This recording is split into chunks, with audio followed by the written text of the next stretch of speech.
Hey folks, Lachlan here again, speaking to you from just outside of Durban, South Africa, on the 18th of March 2025. Today I want to talk to you about the South African education system and how, in my opinion, the South African government knowingly and willingly put plans in place to create a society of idiots who would forever be dependent on the benevolence of the state. So, a little bit of background here. I completed high school in the year 2008. That was when I finished what we refer to in South Africa as matric, but what the rest of the world generally calls 12th grade. It was around this time that the National Department of Education began to implement a policy under which it would be possible, depending on the subject, to achieve a passing grade of 30%. Now, to be clear, it is not possible to pass matric if you only get 30% across all your subjects, but it is nonetheless possible to pass and complete high school having earned only 30% in several subjects. What this led to, as I'm sure you can understand, is an overall decline in the quality of academic education and the general pursuit of academic excellence. Because, let's be honest, for most kids in school, academic achievement isn't something that's high on their list of priorities. Most kids would rather be outside playing than sitting with their nose in a book studying some subject that they don't fully understand the importance of yet because their brains have not had the time to fully develop. This, in my view, was a conscious choice by the ANC to keep the vast majority of our citizens stupid and unable to develop their own prosperity. I say this because, in conjunction with our poor educational standards, the ANC also regularly brags about the fact that over 20 million South African citizens rely on social grants, or what other countries refer to as welfare payments, in order to survive. For the purposes of full disclosure, I will tell you, as I have mentioned in previous videos, that I myself am a recipient of a social grant, but that is because I was born with a severe and permanent physical disability. And in fact, there was a period during my 20s where my economic prospects were better, in which I did not claim the grant at all. Now I'm in a situation where I require the grant just to get by. And this is what I think the ANC has done. They want stupid citizens who rely on the state for survival, because the more stupid the general populace is, the less able they will be to question the widespread corruption and criminal behavior of the political class. Now, I'm not saying that political corruption is limited to the ANC.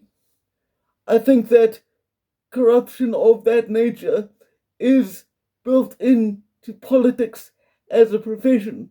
I think that even if somebody gets into the field with the best of intentions, they will be forced to compromise their morals and beliefs, or they won't last, because that's just how politics is, whether it's in South Africa or elsewhere in the world. I think that politics in general is just a dirty business. But the reason I wanted to talk about education today is that our poor educational standards are, in my view, one of the main reasons why South Africa is in the mess it's in. I'm going to say something that will be controversial now, but it's true. So if you don't like it, I don't really care. Everybody thinks of apartheid as a period of South African history that was simply all about racial discrimination and oppression. And yes, those things were absolutely key features of apartheid. But what many outsiders to South Africa, and even many native born South Africans who grew up after apartheid, don't know is that during the years where the National Party governed, to be clear, the National Party were the ones who orchestrated and maintained the system of apartheid. But during their period of dominance, there were high quality technical colleges for non white South Africans where it was possible for them to study and become highly skilled tradesmen and artisans. Most, if not almost, all of those colleges no longer exist today, and there is a general attitude among the South African youth. By youth, I mean people my age, so 35 and under. There's a general attitude among the youth that going into a trade is not what you should do, and that the only people worthy of respect are those who have degrees. I will speak for myself here, but I don't have a degree. Yes, I went to college, but the highest academic achievement or rank that I earned was a national certificate in the field of journalism. And here's the thing, I realized after working as a journalist that it would have been entirely possible to do the job without any formal qualification whatsoever. Yes, when you're working in journalism, there are some legal things you need to understand, particularly in the local South African context, so that you don't get yourself sued for reporting things in a way that is illegal.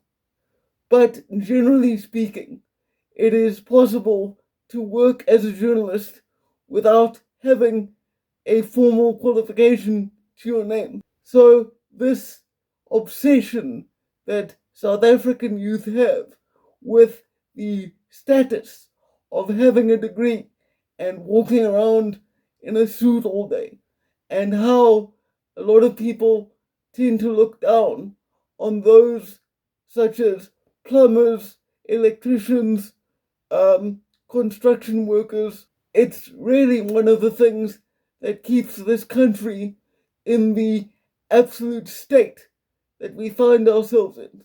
And as I say, I think that all this was by design. I think that those in power want to keep people in a cycle of hopelessness and helplessness because it benefits them and their families.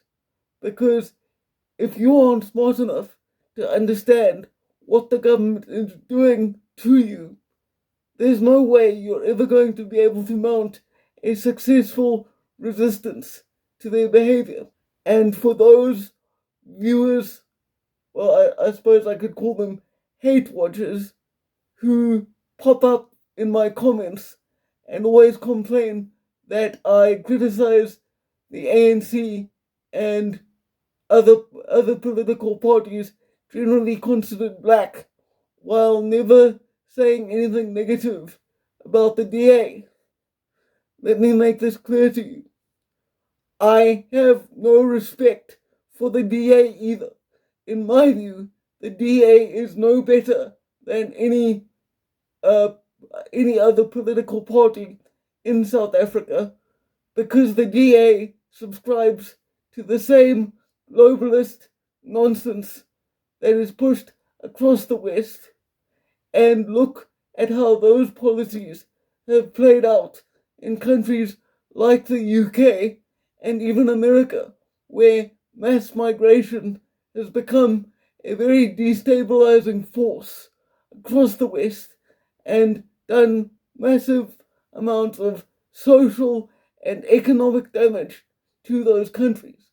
The DA is still on board with the general globalist agenda. So I don't have any respect for them either. So I hope that satisfies your need to hear a white guy complain about the DA.